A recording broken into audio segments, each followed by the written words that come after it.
एक लकड़हारा था।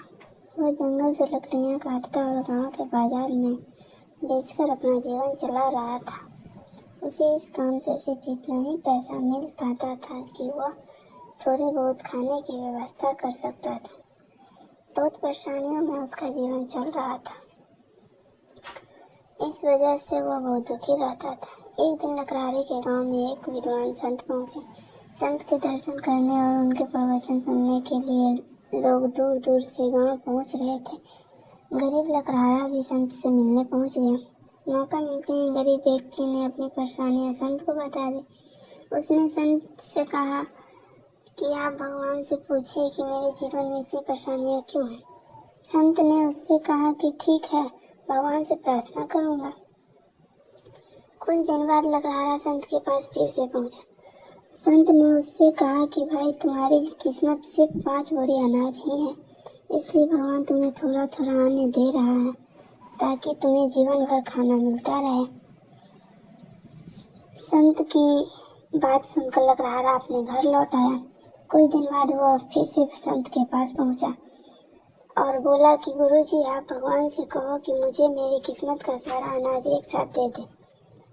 कम से कम एक दिन मैं भर पेट भोजन करना चाहता हूँ। संत ने कहा कि ठीक है, मैं तुम्हारे लिए प्रार्थना करूँगा। अगले दिन गरीब लकड़हारे घर 5 बोरे अनाज पहुँच गए। उसने सोचा कि संत ने मेरे लिए प्रार्थना की है, इसलिए भगवान ने मुझे इतना अनाज दे दिया। उसने बहुत सारा खाना बनाया, खुद खाया और गांव के गरीब लोगों को बांट दिया। सभी ने उसे दुआएं दी। अगले दिन उसके घर फिर से 5 बोरी अनाज आ गया। उसने फिर ऐसा ही किया, खुद खाया और दूसरों को खाना खिलाया। काफी दिनों तक ऐसा ही चलता रहा।